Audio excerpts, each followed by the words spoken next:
दरम्यान एकीकडे नाशिकमधलं हे सगळं अशोक खरातचं प्रकरण राज्यभर देशपातळीवर गाजत असताना राज्यभरामध्ये अनेक असे जे भोंदू बाबा आहेत त्यांचे कारनामे, त्यांचा भांडाफोड हा नव्यानं होतोय आणि अशातच आता खालापूरमध्ये एक बाबा आहे ज्याचा भांडाफोड झालेला आहे। त्याने आर्थिक सामाजिक या सगळ्या गोष्टींच्या खाली अनेक महिलांची फसवणूक केल्याचं समोर येत आहे। नवी मुंबईमधील कळंबोली इथला अब्दुल रशीद उर्फ बाबाजान या भोंदू बाबानं महिलांवर अत्याचार केल्याचा धक्कादायक प्रकार घडला।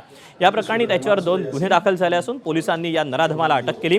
खालापूरमधल्या एका विवाहित महिलेवर अत्याचार तसंच सांताक्रूजमधल्या आई आणि मुलीवर अत्याचार करून जीवे मारण्याचा प्रयत्न केल्याचा गंभीर आरोप करण्यात आला। बाबाजाननं मध्यरात्री काळी जादू करण्याच्या बहाण्यानं महिलांना आपल्या जाळ्यात ओढलं आणि त्यांच्यावर अत्याचार केला। या प्रकरणात अत्याचार झालेल्या महिलांनी तक्रार दाखल करण्यासाठी पुढे यावं असं आवाहन सामाजिक संस्थांकडून करण्यात आलं आहे।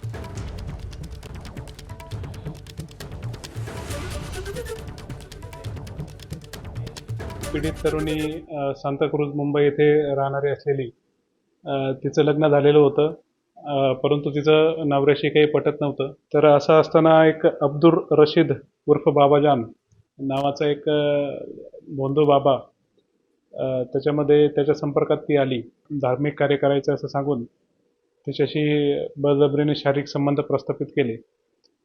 ती घटना घडल्यानंतर तरुणींनी काही दिवसांनंतर खालापूर पोलीस स्टेशन येथे तक्रार दाखल केली। सदर गुन्हा दाखल झाल्यानंतर तात्काळ आरोपीला अटक करण्यात आलं। आरोपीचा PCR घेण्यात आला आणि सदर गुन्ह्याचा अतिशय योग्य प्रकारे तपास करण्यात आला।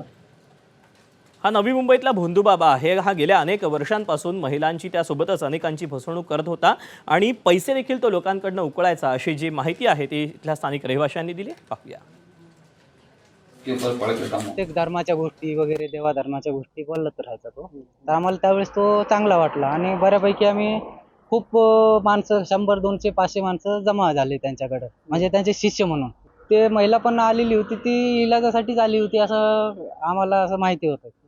आणि ते रात्री 8, 9 वाजता ते यायचे आणि रात्री 12 ते 3 पर्यंत त्यांचा इलाज चालायचा। असं चालायचं आणि 2-3 महिन्यानंतर त्यांना समजलं की हा इलाजापोटी आपला फायदा उठवतोय।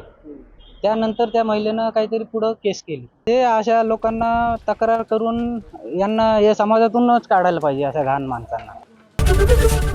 एबीपी माझा, उघडा डोळे बघा नीट।